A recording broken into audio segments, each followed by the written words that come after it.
గారు నమస్తే సార్. నమస్కారం అండి లక్ష్మీనాథ్ గారు. శంకరనారాయణ గారు, హాస్యావధాని అనే పేరు అసలు మీకు ఎలా వచ్చింది సార్? అంటే నేను ఒరిజినల్ మీరు హ్యాపీ చిరాయు అన్నారు కదా. మనుషులందరం ఎందుకు బతుకుతామంటే చాలామంది సంపాదన కోసం అంటారు, పేరు తెచ్చుకోవడం అంటారు, ఇంకా రకరకాల కోరికలు ఉంటాయి. కానీ అందరూ కోరుకునే కోరిక ఒకటే, ఎక్కువ కాలం బతకాలనేది కదా కోరిక. ఎక్కువ కాలం బతకాలని కోరుకుంటారు. అయితే ఎక్కువ కాలం బతకడానికి రెండు మార్గాలు ఉన్నాయండి. మనందరం విని ఉంటాం, పుణ్యాలు చేసిన వాళ్ళు గొప్పవాళ్ళు, పాపాలు చేసిన వాళ్ళు దుర్మార్గులు అని కదా. కానీ పాపి చిరాయు అంటారు, అంటే పాపాలు చేసిన వాళ్ళు ఎక్కువ కాలం బతుకుతారని. అనేది నానుడి, నానుడి. దాంట్లో కల్పించింది చెప్పిందే కదా, అది మనం కల్పించింది కాదు కదా. మరి పాపాలు చేసి ఎక్కువ కాలం బతకడం కన్నా తేలికైన మార్గం ఒకటి ఉంది, మంచి మార్గం ఒకటి ఉంది. అది హ్యాపీ చిరాయు.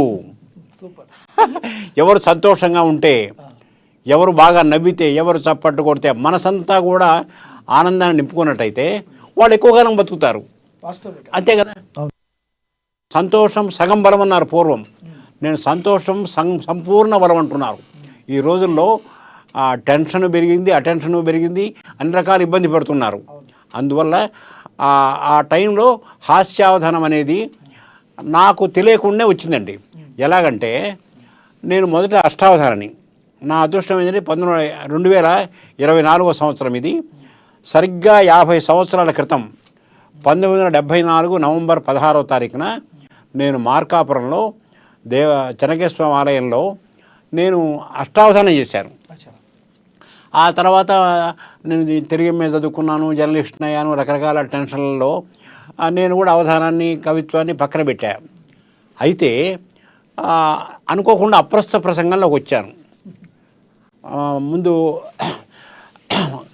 కవితా ప్రసాద్ గారి అవధానంలో అప్రస్తుత ప్రసంగాన్ని కూర్చున్నాను, దాంట్లో సక్సెస్ అయ్యి ఆ తర్వాత మాడుగుల నాగఫణి శర్మ గారి సహస్రావధానంలో, ద్విసహస్రావధానంలో ఆయన శతావధాని, సహస్రావధాని, ద్విసహస్రావధాని 2000 మందితో కూడా చేశారు. అయితే నేను అన్నింటిలో కూడా అప్రస్తుత ప్రసంగంలో ఉన్నాను.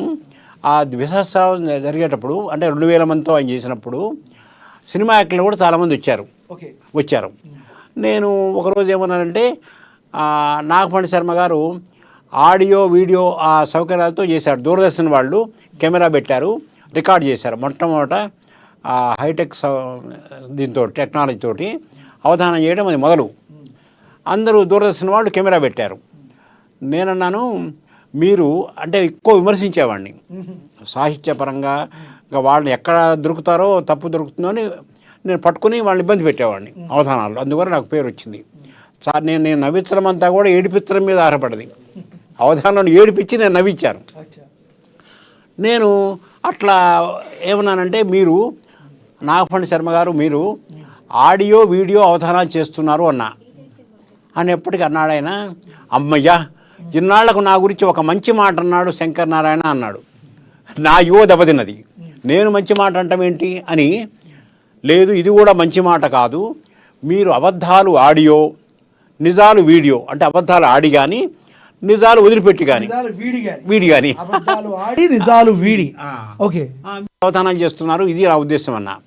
ఆ టైంలో ఉన్న సినిమా యాక్టర్స్, మిగిలిన సినిమా వాళ్ళందరూ ఫిలిం నగర్కి వెళ్ళిన తర్వాత వాళ్ళు చర్చించుకున్నారు. భలే అన్నాడు అని, వాళ్ళకు సంబంధించిన విషయం కదా ఆడియో వీడియో. వాళ్ళు చర్చించుకొని ఈయన కార్యక్రమం ఒకటి మనం ఏర్పాటు చేయాలనుకున్నారు. అది నాకు తెలియదు. ఆ తర్వాత ఒకరోజు బ్రహ్మానందం గారు కనపడ్డారు. 1997 డిసెంబర్ 15వ తారీఖున ఆ నాగఫణి శర్మ గారి అవధానానికే బ్రహ్మానందం గారు కూడా ఇచ్చారు. కమ్యూనిస్ట్ మొత్తం వచ్చేవాళ్ళు, ఇంకా వేరే హీరోస్ వాళ్ళు కూడా ఇచ్చేవాళ్ళు. ఈయన ఆ రోజు బ్రహ్మానందం వచ్చి నేను కనపడగానే, శంకరనారాయణ గారు మీరు మా కిష్కింతకు వచ్చి హాస్యావధానం చేయాలన్నాడు. కిష్కింద అంటే కోతుల రాజ్యం కదా, అంటే ఫిలిం నగర్ని ఆయన కోతుల రాజ్యంగా తమాషాగా అన్నాడు. మీరు చేయాలంటే నేను కూడా నవ్వి సరేనన్నాను. హాస్యావధానం అంటే ఏంటో ఆయనకేం తెలుసో నాకు తెలియదు, నాకు కూడా ఏం అర్థం కాలేదు. నాకు అష్టావధానం తెలుసు కానీ తెలియదు.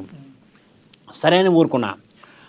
ఆ తర్వాత 13 రోజుల తర్వాత డిసెంబర్ 28, 97వ సంవత్సరంలోనే తనికెళ్ళ భరణి గారు అదే వేదిక మీద కనపడి, శంకరనారాయణ గారు మీరు ఈ నెల 31న మా ఫిల్మ్ నగర్కి వచ్చి మీరు ఒక కార్యక్రమం చేయాలన్నాడు. కార్యక్రమం చేయండి, మీకు మేము లక్ష్మీ ప్రసన్నం చేస్తామన్నాడు.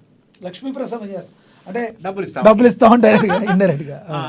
నేను నాకు లక్ష్మీ ప్రసన్నం కాదు, సరస్వతి ప్రసన్నం చేయండి అన్నాను. వాళ్ళు ఏం చేస్తారో నాకు తెలియదు. నేను అన్నాను. వాళ్ళు కారు పంపించారు, ఫిల్మ్ నగర్ పిలిపించారు, పెద్ద బ్యానర్ కట్టారు. హాస్య బ్రహ్మ శంకర్ నారాయణ హాస్యావధానం అని పెద్ద బ్యానర్ పెట్టారు. సినిమా యాక్టర్స్ అందరూ కూర్చున్నారు. అందులో తనికెళ్ల భరణి అధ్యక్షులు, ఏవిఎస్, బాబు మోహన్, తర్వాత పరుచూరి బ్రదర్సు, హనుమంతరావు, కోట హనుమంతరావు, కోట శ్రీనివాసరావు, వీళ్ళందరూ ప్రముఖులందరూ ఉన్నారండి. కామెడీలో ముఖ్యమైన వాళ్ళందరూ కూడా, శివాజీ రాజా, వీళ్ళందరూ ఉన్నారు. వీళ్ళందరూ రకరకాల ప్రశ్నలు వేసేవాడు. చిలిపిగా అడిగారు, కొన్ని బూతులు కూడా అడిగారు. నేను కూడా వెనక్కి తగ్గకూడదని అట్టాగే చెప్పాను. చెప్తే అది ఆకర్షణించింది. ఇంకా ఆ తర్వాత హాస్యావధానం మొదలైంది. పేరు పెట్టిన ఆయన బ్రహ్మానందం గారు. మీకు అసలు హాస్యావధానిగా పేరు నామకరణం చేసింది బ్రహ్మానందం గారు. ఆయన ఒకసారి అడిగాను, ఏమండి మిమ్మల్ని గెస్ట్గా పిలిచి మీ పేరు ఏం రాయమంటారు బ్రాకెట్లో అని చెప్పాను. అంటే ప్రముఖ సినీ హాస్య నటుడు అని ఏం రాయమంటారంటే హాస్యావధాన నామ సృష్టికర్త అని రాయండి చాలన్నాడు. అదే గొప్ప అన్నాడు. అంతే కదా, ఆ పేరు పెట్టింది ఆయనే కాబట్టి. ఓకే, మీకు ఈ సినిమా వాళ్ళతోనే కాకుండా రాజకీయ నాయకులతో కూడా మీకు అనుబంధం ఉంది. అనుబంధం మూలమైంది రాజకీయ నాయకులతో. నేను అయ్యో మొత్తం నేను 1982 సంవత్సరం మార్చి 3వ తారీఖు ఈనాడులో చేరానండి. అంటే అన్నగారు అనుబంధం ఏంటి సార్? ఆయనతో నాకు ఆయన వచ్చిన కార్యక్రమంలో నాకు సన్మానం చేశారు. అయితే ఒక చిత్రమైన అనుబంధం ఉందండి ఎన్టీ రామారావు గారితో. అంటే ఆయన తెలియకుండానే నేను ఆంధ్రప్రభలో ఉండేవాడిని. ఉండి ఇంటర్వ్యూ చేయడానికి పార్లమెంటు అభ్యర్థుల్ని, తెలుగుదేశం వాడిని ఇంటర్వ్యూ చేయడానికి నేను ఎన్టీ రామారావు గారికి వెళ్ళాం.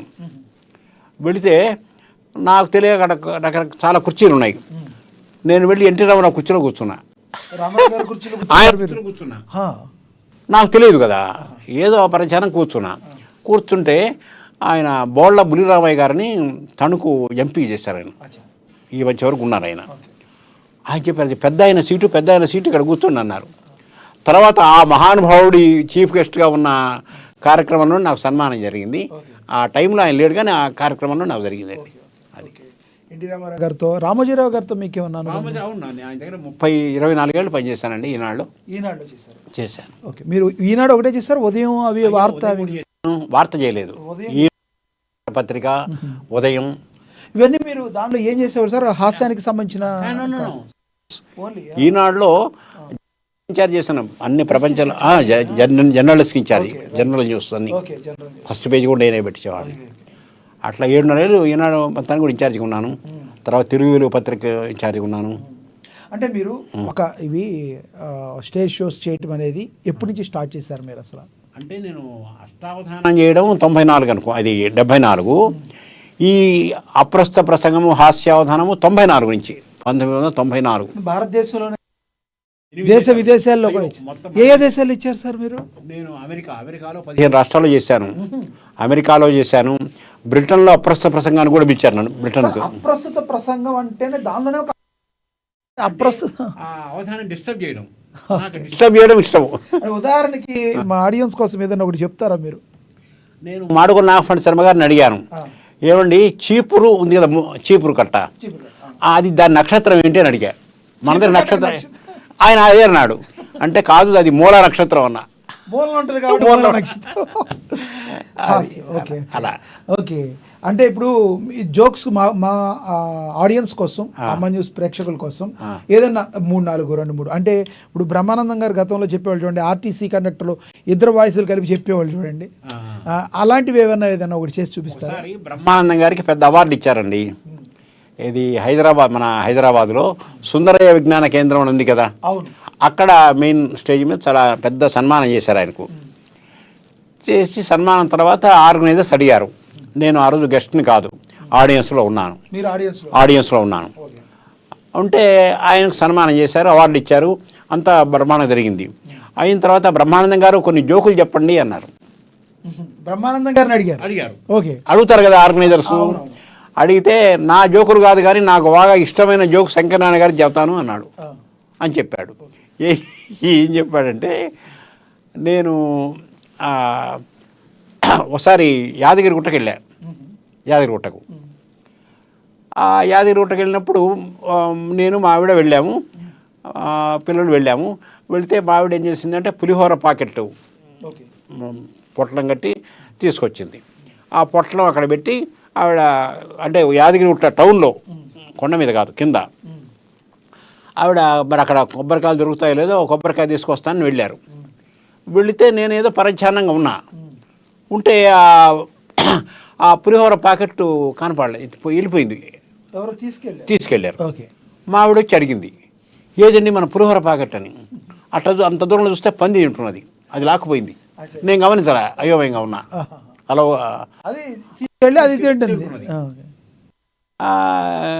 ఏదండి మన పులిహోర అంటే చూస్తే పంది ఉంటున్నది, అదిగో పంది తింటున్నది అన్న. మీరుండగా పంది ఎలా తింటున్నది అండి అన్నది. ఇంతకుముందు ఎప్పుడో చెప్పినప్పుడు విన్నాడు, అది నాకు ఇష్టం ఆ జోక్ అన్నాడు. అది అంటే ఇండివిజువల్గా మీరు ఏదైనా స్టేజెస్ మీద చెప్తారు కదా, అది ఏదైనా ఒకటి చేసి చూపిస్తారా? స్టేజ్ మీద అంటే నేను ఇది చెప్తాను, ఆ జోకు అందరికీ తెలిసిందే, పర్లేదంటే నేను ఎక్కువ ఒక జోక్ 1 కోటి మంది చూశారండి, అది మళ్ళీ చెప్పడం ఎందుకని. ఏంటంటే ఏం లేదు, భార్యకు గర్ల్ ఫ్రెండ్కు ఉన్న తేడా ఏంటి అని అడిగారు ఒకసారి హాస్యావధానంలో. నేనున్నాను, ఏముంది ఫోన్స్లో ఉన్న తేడానే అన్నా. ఫోన్స్లో తేడా ఏముంటుందండి అన్నారు. అంటే ఫోన్స్లో ల్యాండ్లైను సెల్ ఫోను ఉంటాయి కదా, భార్యకు గర్ల్ ఫ్రెండ్ కూడా అదే తేడా అని చెప్పా. ఏంటంటే భార్యనేమో ల్యాండ్లైన్ ఫోన్ లాంటిది, గర్ల్ ఫ్రెండ్ ఏమో సెల్ ఫోన్ లాంటిది. తేడాలు ఏం చెప్పాను నేను. ఏంటి తేడాలు అడిగితే చెప్పాను, ఏం లేదు, ల్యాండ్లైన్ భార్య, సెల్ ఫోన్ గర్ల్ ఫ్రెండ్. తేడా ఏంటంటే ల్యాండ్లైను సెల్ ఫోను ఛార్జింగ్ చేస్తేనే పనిచేస్తుంది, రీఛార్జింగ్ చేస్తేనే పనిచేస్తుంది. ల్యాండ్లైన్కు ఛార్జింగ్ అవసరం లేదు, రీఛార్జింగ్ అవసరం లేదు. సెల్ ఫోన్కు 2 కనెక్షన్లు ఉండొచ్చు, 3 కనెక్షన్లు ఉండొచ్చు, వాళ్ళ ఓపికను బట్టి. ల్యాండ్లైన్కు మాత్రం ఒకటే కనెక్షను. ఎవడైనా సరే ఫోన్ మోగిందంటే ఎంతటి వాడైనా సరే లేచిపోతాడు. సెల్ ఫోన్ మోగనే వాడు రూమ్లో ఉన్నా కూడా లేచి వింటూ వెళ్తాడు. ఎంతటి వాడైనా ల్యాండ్లైన్ మోగిందంటే కూర్చుంటాడు, సిట్టింగ్ పొజిషను. ఇది సెల్ ఫోన్ వల్ల రకరకాల జబ్బులు వస్తాయంటారు, ల్యాండ్లైన్ వల్ల ఏ జబ్బు రాదు. ఏదైనా మాయరోగం ఉన్నా కూడా పోతుంది తప్ప కొత్తగా ఏం రాదు. సెల్ ఫోన్ అనేది టెంపరీ. 3 నెలలకు ప్రతివాడు కూడా నా సెల్ ఫోను కన్నా వాడి సెల్ ఫోన్ బాగుందని కంపేర్ చేసుకుంటూ ఉంటారు. సెల్ ఫోన్ని కంపేర్ చేస్తారు తప్ప ల్యాండ్లైన్ ఎవరు కంపేర్ చేయరు. సెల్ ఫోన్ దొంగిలించవచ్చు, ల్యాండ్లైన్ ఎవరు దొంగిలించలేరు. సెల్ ఫోన్ వదిలించుకోవాలంటే క్షణాల్లో వదిలించుకుంటారు, ల్యాండ్లైన్కి మాత్రం ఒక ప్రొసీజర్ ఉంటుంది. ఏమండి, ఇన్ని కారణాల వల్ల సెల్ ఫోన్ మంచిదా ల్యాండ్లైన్ మంచిదా అని అడిగితే జనమందరూ కూడా లోపలేమో సెల్ ఫోన్ మంచిది అనుకుంటూ బయటికి ల్యాండ్లైన్ మంచిది అంటారు. చివరకు నేను చెప్పేది అంటే శ్రీరామచంద్రుడు కూడా ల్యాండ్లైన్నే వాడాడు. సీతమ్మ వారు ఆయనకు ల్యాండ్లైన్ అంటే భూమి నుంచి పుట్టింది కదా, ల్యాండ్లైన్. అందువల్ల ఆ ల్యాండ్లైన్ ముఖ్యమైంది అని చెప్తుంటాను. శంకరనారాయణ గారు, మీది ఇంకొక జోక్ కూడా నేను వాచ్ చేశాను. బస్సులో వెళ్ళేటప్పుడు ఏసీ ఆన్ చేయడం ఆఫ్ చేయడం, అది ఒకసారి చెప్తారా? ఏం లేదు, ఒక బస్సు, ప్రైవేట్ బస్సు స్టార్ట్ కాలేదు, ఇంకా కాబోతుంటే అటొక లేడీ ఇటొక లేడీ డ్రైవర్కు నిలబడున్నారు. నిలబడి నువ్వు గంట సేపు ఏసీ కనుక వేసినట్టయితే నేను చచ్చిపోతానని ఒక ఆవిడంది. అటుపక్కన ఉన్న ఆవిడేమో నువ్వు గంట సేపు ఏసీ కనుక తీసేసినట్టయితే నేను చచ్చిపోతాను అన్నది. ఒకళ్ళేమో ఏసీ వేయమంటారు, ఇంకోళ్ళేమో ఏసీ తీయమంటారు. డ్రైవరు ఇటు అటు చూశాడు. ఇద్దరు అందంగా ఉన్నారు, ఇద్దరు యంగానే ఉన్నారు, ఎవరి మాట కాదనడానికి వీలు లేదు. ఇంకా దిక్కుదోచని పరిస్థితిలో ఉన్నాడు. ఆ వెనక నుంచి ఒక ముసలాయన ఉన్నాడు. ఏం లేదో, ఒక గంట సేపు ఏసీ వేసి ఒక గంట సేపు ఏసీ తీసేయమన్నాడు. ఇదేంటా నీ పరిష్కారం అంటే, వాళ్ళిద్దరు నా భార్యలు, ఏసీ వేస్తే ఒకరు చచ్చిపోతారు, ఏసీ తీసేస్తే ఇంకొకరు చచ్చిపోతారు, పీడ పోతుంది అన్నాడు. అట్లాంటి దుస్థితిలో కూడా స్త్రీలు ఇబ్బంది పడుతూ ఉన్నారు. అందువల్ల స్త్రీలను గౌరవించడం మన సంప్రదాయం. ప్రతి స్త్రీలో కూడా అమ్మను చూసుకునేవాడే మహానుభావుడు. చాలామంది ఇది అమ్మ న్యూస్ కదా, నేను చెప్తున్నాను వినండి. ప్రతివాడు అమ్మను గౌరవిస్తాడు, అది గొప్ప విషయం. అమ్మను గౌరవించిన వాడి జీవితమే కాదు. కానీ భార్య అంత గౌరవించడు. అమ్మను ఎందుకు గౌరవిస్తాడంటే తనకు జన్మ ఇచ్చింది కాబట్టి గౌరవిస్తారు. చాలా కరెక్టు. మరి భార్య తన కన్న బిడ్డలకు జన్మనిచ్చిన తల్లి కదా ఆమె కూడా అమ్మ కదా. తనకు అమ్మ ఒకరైతే తన బిడ్డలకు అమ్మ భార్య, ఆమెను కూడా గౌరవించాలి కదా. అట్లా గౌరవించిన రోజే భార్యలో కూడా తన పిల్లల తల్లిని అమ్మను చూసుకున్న రోజే దేశానికి కాదు ప్రపంచానికే నిజమైన స్వాతంత్రం వచ్చిన రోజు. అమ్మ అనే పదార్థం, అమ్మల కన్నా అమ్మ ముగ్గురమ్మల మూలపుటమ్మ చాలా పెద్దమ్మ అనే పద్యం రాశాడు పోతన. అందువల్ల అమ్మ అనే రెండు శబ్దాల్లో కూడా అమ్మ అనగానే మన పెదాలు రెండు కలిసిపోతాయి. అమ్మ, ఆ పెదాలను కలపడం అనేది భాష. ఆ భాష అమ్మ భాష అంటారు, నాన్న భాష అనరు, మాతృభాష అంటారు తప్ప పితృభాష అంటారు. మంది మాతృదేశం అంటారు, అమ్మ దేశం అంటారు, అంతే. ఆ అమ్మ పిల్లలు కూడా అండి పూర్వం అమ్మమ్మ వాళ్ళ ఇంట్లో పుట్టేవాళ్ళు. అమ్మ అక్కడికి వెళ్తే ప్రసవానికి వెళ్తే అక్కడ పుట్టేవాళ్ళు. ఆ రోజుల్లో అమ్మమ్మ ఇంట్లో పుట్టేవాళ్ళు పిల్లలు. అందుకని తర్వాత అమ్మమ్మ ఇంటి చుట్టూ తిరుగుతుండేవాళ్ళు. ఇప్పుడు ఆసుపత్రిలో పుడుతున్నారు, ఆసుపత్రి చుట్టూ తిరుగుతున్నారు. ఓకే, అంటే ఈ వెంకయ్యనాయుడు గారితో మీకు ఏమన్నా? నాకు ఆయనతో పరిచయం లేదండి. వెంకయ్యనాయుడు పరిచయం లేదు, కానీ రాజకీయ నాయకులందరూ నా బాధితులే. అంటే అందరి మీద నేను ఫన్ గన్ అనే కాలం రాశాను. ప్రతి వారం కూడా ఆంధ్రప్రభలో 2-3 రాజకీయ నాయకుల మీద నేను వ్యంగ్యంగా రాసేవాడిని. దాని పేరు ఫన్ గన్. ఎవరైనా మీకు ఏమన్నా కామెంట్స్ పెట్టేవాళ్ళ వాళ్ళ అభిమానులు కానీ? అంటే ఎవరు ఇలా రాయడం నిజానికి ఆ రోజుల్లో వావిలాల గోపాలకృష్ణయ్య గారిని పెద్ద స్వాతంత్ర సమరయోధుడు, 92 సంవత్సరాల వయసులో నన్ను ఈ కాలం కారణంగా చూడటానికి వచ్చాడు. కాలం కారణంగా నన్ను చూడటానికి వచ్చాడు ఆంధ్రప్రభ ఆఫీస్కు. అలాగే రోసయ్య గారు ఆర్థిక మంత్రిగా ఉండి వచ్చారు. మహానుభావులందరూ వచ్చారు. ఇప్పుడు శ్రీశ్రీ, ఆరుద్ర ఇటువంటి మహాకవులు అందరూ పనిచేశారు ఒక ఆయన దగ్గర. ఆయన కాళిదాస్ అని, ఉప్పులూరు కాళిదాస్ అని ఆయన ఆనందవాణిని పత్రిక రన్ చేశారు. వీళ్ళు ఆయన దగ్గర పనిచేశారు కానీ జీతాలు ఇచ్చేవాడు కాదు. ఇప్పుడు శ్రీశ్రీ, ఆరుద్ర వీళ్ళు గొప్ప కవులు, కార్మిక హక్కులు పోరాడు, కానీ ఆయన దగ్గర జీతాలు తీసుకోలేకపోయారు. ఆయన గొప్ప ఆయన ఉప్పులూరు కాళిదాస్ అని రాజగోపాలాచార్య రచనలు కూడా ప్రింట్ చేసిన ఆయన ఈ ఫన్ గా చూడటం కోసం వచ్చాడు. సో ఇలాంటి మహానుభావులు అందరూ వచ్చారు. ఇప్పుడున్న సామాన్య జనాలు, ఆడియన్స్ వీళ్ళందరికీ కూడా జీవితాంతం హ్యాపీగా నవ్వుతూ ఉండాలంటే మీరు చెప్పే టిప్ ఏంటి? ఏం లేదు, భార్యల మాటలు వినిపించుకోకూడదు. అంటే నెగటివ్ చెప్పేవి, పాజిటివ్ చెప్పే వినిపించుకోవాలి. నెగిటివ్ చెప్పే వినిపించుకుంటే వీడు ఆసుపత్రి చుట్టూ తిరగాల్సి వస్తుంది. అమ్మమ్మ అంటూ పుట్టినా కూడా భార్య మాట వినిపించుకోకూడదు అంటారా? వినిపించుకోకూడదు, నెగిటివ్గా చెప్పినా వినిపించుకోకూడదు. ఓకే, అది ఏమండి మీరంటే నాకు చాలా ప్రేమ అండి అంటే పెళ్లి కాని వాళ్ళకి, ఏమండి పెళ్లి కాని వాళ్ళు కనీసం గర్ల్ ఫ్రెండ్స్, పెళ్లి కాని వాళ్ళకి గర్ల్ ఫ్రెండ్స్ ఉంటారని ఆల్మోస్ట్ ఫిక్స్ అంటారా మీరు? ఏమండి గర్ల్ ఫ్రెండ్స్ లేని వాళ్ళు కూడా ఉంటారు కదా సార్? ఎవరు మీలాంటి అమాయకులు ఎవరైనా ఉండేవాళ్ళు, మీకు పెళ్ళైందో లేదో నాకు తెలియదు, కానీ చాలా మందికి ఉంటారు. ఉండని ఒకసారి ఇప్పుడు అమెరికాలోట వాడికి ఎవరికి 20 ఏళ్ళ 18 ఏళ్ళు 20 ఏళ్ళు వచ్చినప్పుడు వాడికి గర్ల్ ఫ్రెండ్ లేదంటే వాడిని టచ్ చేయిస్తారట. వీడి మైండ్లో ఏదో తేడా ఉంది అని, లేకపోతే ఉంటే కాదు. అంటే కంపల్సరీ ఒక యుక్త వయసు వచ్చేటప్పటికి ఈ రోజుల్లో గర్ల్ ఫ్రెండ్ అనేది కామన్ అంటారు. అవును. ఓకే, అంటే ఎక్కువ సినిమాలు చూసే వాళ్ళకి ఏం చెప్తారు మీరు? సినిమాలు చూడమని చెప్తా, దాన్ని ఉంది. సినిమాలు చూసే వాళ్ళకి చూడొచ్చు, తప్పేమి. సినిమాలు చూసే వాళ్ళకి ఈ రోజుల్లో ఒకసారి అడిగారు ఏంటంటే ఆ సినిమాలు చూసి మన కుర్రాళ్ళు చెడిపోతున్నారు అని. కాదు, అది అబద్ధం. ఓకే, సినిమాలు చూసి కుర్రాళ్ళు చెడిపోవడం లేదు, కుర్రాళ్ళని చూసే సినిమాలు చెడిపోతున్నాయి. అంటే సార్ ఇప్పుడున్న యువతరానికి మీరు ఏం చెప్తారు? ఏమి లేదు, మీరు ఎవరిని మోసం చేయకండి, మీరు ఎవరిని మోసం చేయొద్దు, మీరు మోసపోవద్దు, ఎవరిని మోసం చేయొద్దు. మీ కష్టార్జితం మీదనే ఆధారపడండి, ఇష్టార్జితం మీదనే ఆధారపడండి. మీకు ఇష్టమైన దాంతో సంపాదించుకొని అదే కష్టార్జితంగా చేసుకొని హ్యాపీగా ఉండండి. ఎప్పుడు కూడా నేను చెప్పేది అంటే మనకంటే పెద్ద పొజిషన్లో ఉన్న వాళ్ళతో కంపేర్ చేసుకోకూడదు. ఓకే, వాళ్ళతో కంపేర్ చేసుకొని వాళ్ళకు కొన్ని కోట్లు ఉన్నాయో మనకేమి లేదే అని ఆడకూడదు. మనకన్నా తక్కువ ఉన్న వాళ్ళని చూసి వీళ్ళకన్నా మనం బెటర్ కదా అనుకుంటే మనకు సంతోషం వస్తుంది.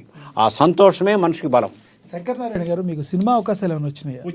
వచ్చాయి కానీ నేనే భయపడి అనుకో. కారణం జర్నలిజమే. ఎందుకంటే సినిమాలంటే వాళ్ళ చుట్టూ తిరగాలి, ఇక్కడేమో డ్యూటీలు ఉంటాయి. నాకు ఒకసారి రామోజీరావు గారితో అన్నా, ఏమన్నానంటే శంకర్ నారాయణ నీకు ప్రాణభయం అయ్యా అన్నాడు. ప్రాణభయం అన్నాడు. అంటే నేను నన్ను నాకు ప్రాణభయం లేదండి, ఉద్యోగ భయం అన్నా. నీ ఉద్యోగానికి ఏమైంది అన్నాడు. అంటే ఏముంది, మీకు ఇష్టం లేకపోతే మానేమని చెప్తే మానేయాల్సి వస్తుంది కదా అన్న. అంటే నేను అట్లా కనపడుతున్నాను, నువ్వు బహుముఖ ప్రజ్ఞాశాలివి, నేను వదులుకుంటానా అన్నాడు. అయినా సరే ఉద్యోగ భయం ఉంటుంది. ఈ ఉద్యోగం పోతుందేమో నా భయం.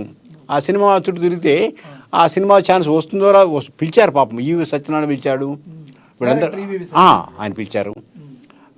కానీ నేను ఎక్కువ టైం దానికి స్పెండ్ చేయలేకపోయాను. ఎందుకంటే నాకు బాగా డిమాండ్ ఉండేది ఆర్టిస్ట్గా. ఇప్పుడంటే ముసలితనం ఇచ్చింది కానీ అప్పుడు లేదు కదా. నేను యాక్టివ్గా బాగా ప్రోగ్రామ్స్కి వాటికి వెళ్ళేవాడిని. ఈ ఉద్యోగము ఇవి నిలబెట్టుకుంటే సరిపోతుంది, లేకపోతే దాన్ని నమ్ముకొని పోతే ఉన్న ఉద్యోగం పోతే ఎట్లా. ఒక సామెత కూడా ఉంది కదా, అది చెప్పండి సార్. సామెత తర్వాత మీరు దేశ విదేశాల్లో ఇచ్చినట్లు ఎక్కడెక్కడ ఇచ్చారు సార్ విదేశాల్లో? అంటే ఫస్ట్ ఇంగ్లాండ్ వెళ్ళానండి. ఇంగ్లాండ్లో అక్కడ అప్రస్తుత ప్రసంగానికి పిలిచారు. మన గరికపాటి నరసింహారావు గారు ఉన్నారు కదా, ఆయన అవధానానికి అప్రస్తుత ప్రసంగానికి పిలిచారు. అవధానానికి పిలుస్తారు కానీ అప్రస్తుత ప్రసంగం చేయడానికి ఇండియా నుంచి అక్కడికి పిలుస్తారా? రమణమూర్తి గారని అభినందన సినిమా ఉంది, తెలుసు కదా, విన్నారా? అభినందన సినిమా ఆయనదే, రమణమూర్తి గారిది, ఆర్వి రమణమూర్తి గారు. ఆయన తీసుకెళ్ళాడు ఫస్ట్. ఆ తర్వాత అమెరికాలో 15 రాష్ట్రాల్లో చేశాను. తర్వాత కువైట్లో, అబుదాబి, షార్జా, సింగపూర్ వీటిలో చేశారు. సిడ్నీ, మెల్బోర్న్, ఆస్ట్రేలియాలో. ఒక మనుషులు తిరిగే ఖండాల్లో ఒక అంటార్కిటికా తప్ప మిగిలిన వాటికి వెళ్ళారు. లక్ష్మీ కటాక్షం అంటే ప్రోగ్రామ్కి వెళ్తే ఉంటుంది, నన్ను ఫ్రీగా ఎవరు పిలవరు. అంటే ఇప్పుడు మీరు గరికపాటి అన్నారు గారు చెప్తున్నా, గరికపాటి నరసింహరావు గారి మాటలు అంటేనే హాస్యంతో కూడుకుని ఉంటాయి. అభ్యుదయ భావాలన్నీ కూడా నా హాస్యంతో చెప్పడం ఆయన స్టైల్. ఆయనలో మీకు బాగా నచ్చేది ఏంటి, ఏం చెప్తారు? ఎవరివి నాకు నచ్చవు, ఎందుకంటే వాళ్ళని తప్పులు పట్టుకొని వాళ్ళని హింసిస్తడమే కదా నేను చేసిన పని. గరికపాటిని కూడా దేపం చేశాను. ఇండియాలో చేశాను, అమెరికాలో చేశాను. తర్వాత ఇంగ్లాండ్లో గరికపాటి నరసింహారావు గారికి అప్రస్తుత ప్రసంగం చేస్తే మేడసారి మోహన్ గారు ఉన్నారు కదా, ఆయనకు అమెరికాలో చేశాను. అంటే ఇక్కడ ఇండియాలో చేశాను, మళ్ళీ అక్కడ కూడా. అన్న గరికపాటి నరసింహారావు గారు ఒకటి చెప్తున్నారు సార్, ఆయన ఎక్కడో కారులో అలా వెళ్తున్నారంట. ఆయన కారులో వెళ్తూ ఉన్నప్పుడు ఎక్కడో గరికపాటి వైన్స్ అని చూశాడంట ఆయన. గరికపాటి వైన్స్ అని చూస్తే ఇంకేముంది, ఈ పేరు కూడా నాది పెట్టుకున్నారు, నాకు గబాల్ని అక్కడ నా ఫోటో ఏదన్నా తీస్తే నా ఫోటో పెట్టేశారంటే ఇంక లేనిపోయింది. నేను సరిపోతుంది, ఆ వైన్స్ ముందు డివైన్స్ అని పెడితే సరిపోతుందిగా. డివైన్ అంటే దేవుడు కదా, అట్లా అంటారా? గరికపాటి గారు నరసింహరావు గారు చూస్తే నాలెడ్జ్ ఇస్ డివైన్ లాగా డివైన్ అని పెట్టుకుంటారు. కానీ ఆయన అందుకని ఎవరికి ఫోటోలు ఇవ్వట్లేదు. ఎందుకు ఫోటోలు ఇవ్వట్లేదు అంటే, ఆ వైన్ షాప్ దగ్గర నా ఫోటో పెడితే నేనేం చేయాలంటున్నాడు ఆయన. దేవత ఒకటండి, దేవతలందరూ తాగుబోతులే కదండి వాళ్ళు. సుర అంటే మద్యమే, వాడు దేవతలు తాగే మద్యం అది. సురులకు దేవతలనేమో సురులు అంటారు, రాక్షసుల్ని అసురులు అంటారు. అంటే సుర తాగే వాళ్ళందరూ దేవతలు, అది తాగని వాళ్ళందరూ రాక్షసులు. తప్పేం లేదు. అంటే తాగని వాళ్ళందరూ రాక్షసులు అంటారు. ఇప్పుడు మీరు వాళ్ళు చాలా గొప్పవాళ్ళు వాళ్ళు. శంకర్ నారాయణ ఇప్పుడు సినిమాల్లో కొంచెం అంటే మోతాదుకి మించి కూడా హాస్యం వచ్చే రోజులు ఉన్నాయి. మోతాదు అంటే ఏంటి చెప్పండి? మోతాదు అంటే అర్థం లేదు. మనం ఇది మోతాదు అనుకుంటాం, ఇది మోతాదు మించింది అనుకుంటాం.